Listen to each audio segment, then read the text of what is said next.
Bom dia, turma, tudo bem?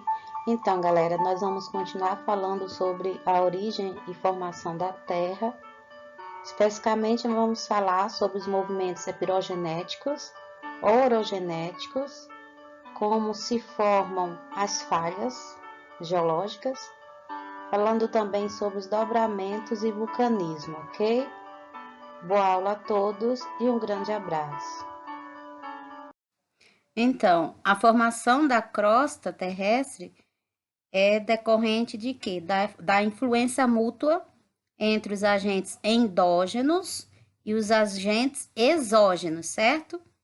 Então, os endógenos são aquelas forças provenientes do interior da Terra, como o tectonismo, que está associado ao movimento das placas tectônicas, e ao vulcanismo, que está ligado ao extravasamento do magma aqui na superfície, por meio de quê? Daquelas erupções vulcânicas.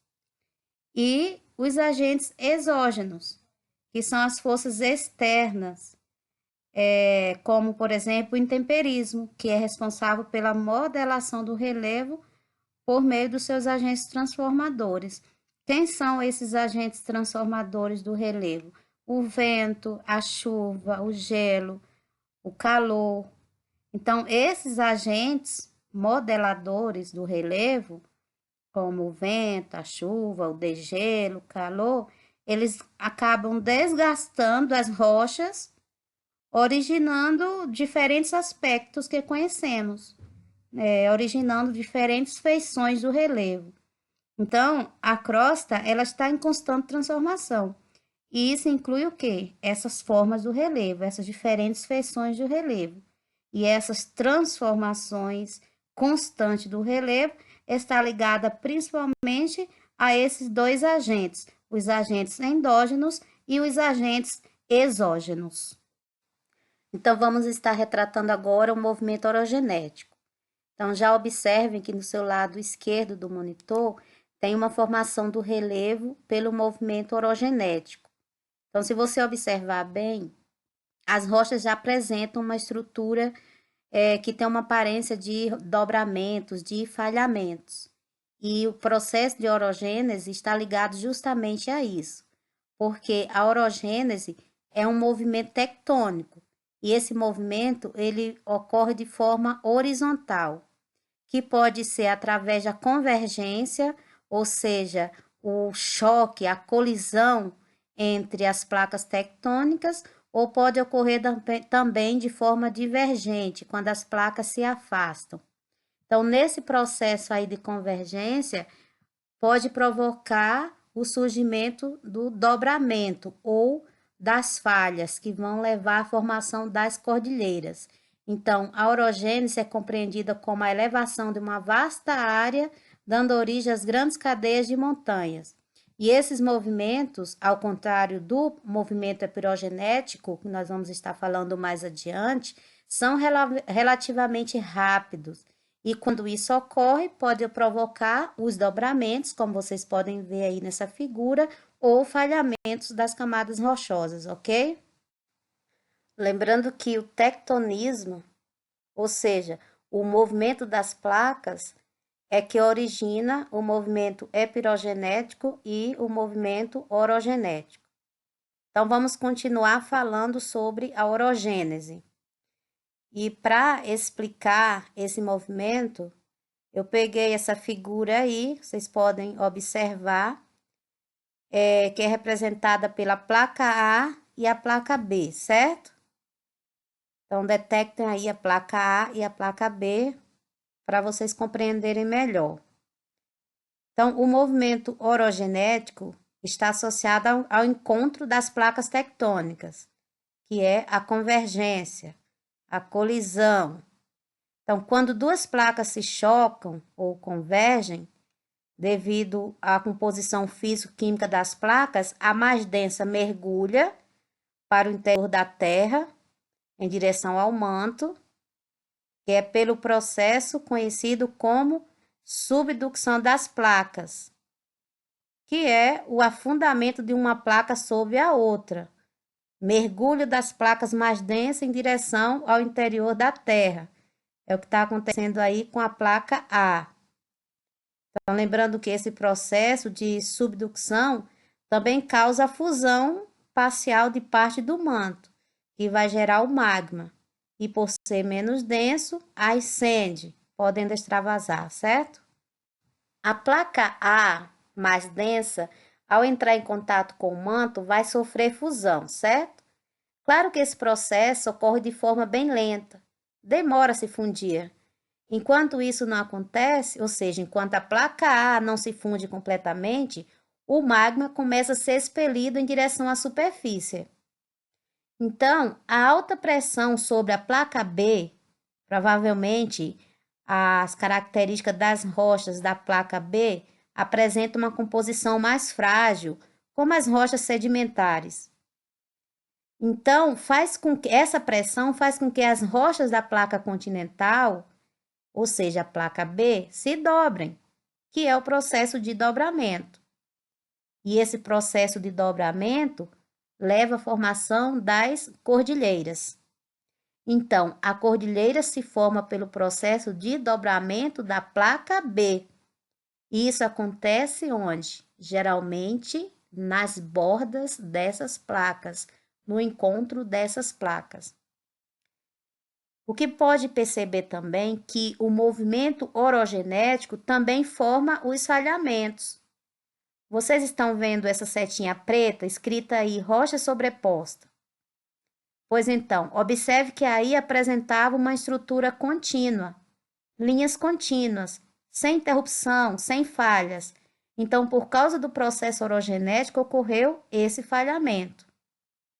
Então, pode-se concluir que a placa A sofre o processo de subducção, ou seja, o mergulho em direção ao interior da Terra, e a placa B, o processo de dobramentos, e esses dobramentos formam as cordilheiras.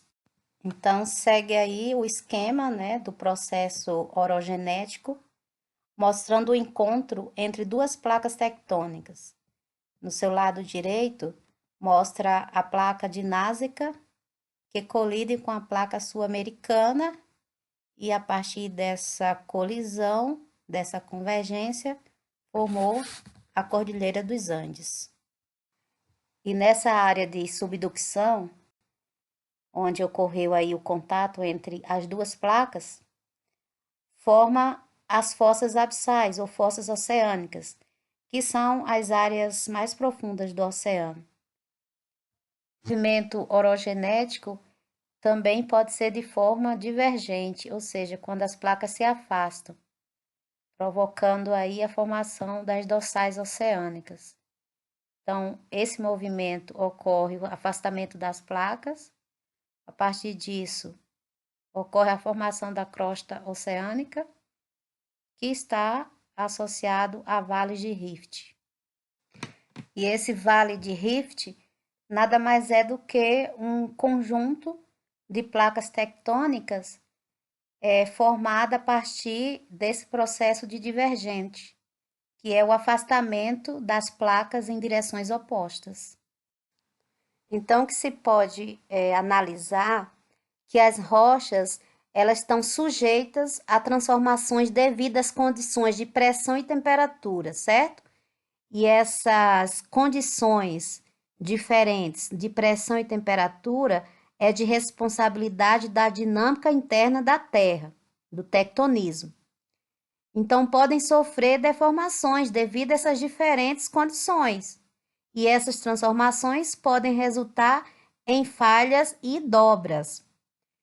E como que essas camadas podem ser dobradas? Quando elas possuem certa plasticidade, que é a propriedade física inerente, quer dizer, peculiar aos minerais que compõem as rochas. Então, a partir do momento em que os estratos rochosos perdem essa plasticidade, as camadas adquirem uma certa rigidez e a consequência advinda dos esforços sofridos por tais rochas passam a ser de outra natureza. Então, o que acontece? Quebram-se, formam-se as falhas. Aqui alguns exemplos de dobras que são observadas em zonas orogenéticas. relevos atuais, como na cadeia alpina, e relevos antigos, como nos Apalaches, localizado a leste dos Estados Unidos. Então, lembrando que os processos orogenéticos são relativamente rápidos, né? Se comparado ao movimento epirogenético, que apresenta de forma mais lenta, se manifesta mais lenta. E os movimentos orogenéticos provocam dobramentos ou falhas, e esse movimento ocorre nas bordas das placas tectônicas. No caso de toda a placa sul-americana, uma borda deu origem à Cordilheira dos Andes e todo o restante da placa sul-americana sofreu o processo de epirogênese. Então, agora vamos falar sobre esse processo epirogenético. Ainda usando a figura anterior, com essa colisão, né, dessas placas, essa convergência, pode ser que a placa B sofra lentos movimentos verticais, como se fosse uma gangorra, seja de subida ou descida. E esse movimento vertical dá-se o nome de epirogênico. Esse movimento é bem lento, quase imperceptível. E a epirogênese é um movimento que não ocorre nas bordas das placas, como acontece aí no movimento orogenético. Esse movimento epirogenético ocorre mais no interior dessas placas. Então, os movimentos epirogenéticos caracterizam-se por serem lentos, abrangerem dimensões continentais e não terem competência para deformar as estruturas das rochas. Então, esses movimentos estão relacionados às áreas relativamente estáveis da crosta terrestre. Então, quando esse deslocamento vertical ocorre para cima, é chamado de soerguimento. E quando esse deslocamento vertical ocorre para baixo, é chamado de subsidência. Então, como vocês observam aí, temos dois esquemas, né? Um de movimento epirogenético, representando o soerguimento, e o outro, no seu lado direito, o movimento epirogenético, representando o movimento vertical de subsidência. Então, vamos entender aqui. Há quem diga que esse soerguimento, que é o movimento vertical para cima, também é chamado de epirogênese positiva, ou Horst. E por que que isso ocorre? O encontro de duas placas continentais, devido ao movimento orogenético, pode provocar esse levantamento dessas placas, esses arqueamentos positivos, que também pode ser chamado de Horst. Entenderam? E essa subida, esse arqueamento da placa é chamado de movimento epirogenético. Então, o movimento epirogenético de subsidência, alguns estudiosos chamam também de epirogênese negativa ou Graden. E por que que isso ocorre? Dizem que ocorre devido à cobertura por gelo em épocas glaciares. Então, há uma grande quantidade de materiais sobre, né, a placa, aí também materiais magmáticos, que são oriundos do vulcanismo, e outros depósitos de lava, cinzas, gelo, e isso faz com que ocorra um rebaixamento dessa placa. Então, a falha geológica, ela se caracteriza pelas rupturas e os desnivelamentos na continuidade das camadas, né, que apresentam certo grau de rigidez por ocasião dos movimentos tectônicos.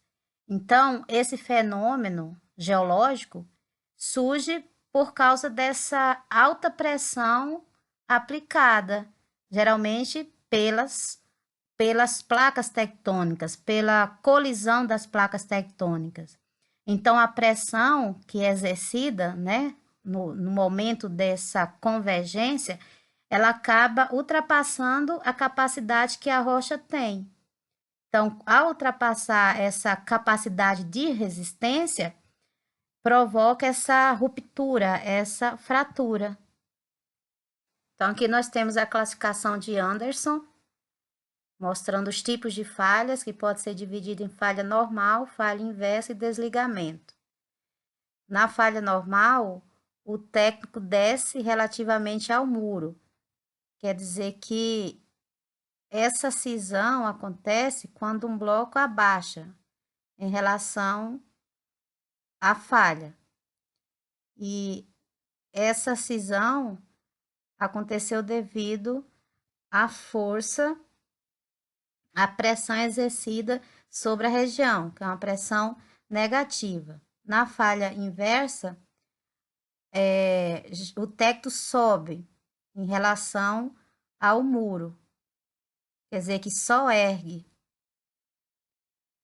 E já na falha de desligamento, os movimentos dos blocos são essencialmente horizontais e paralelos.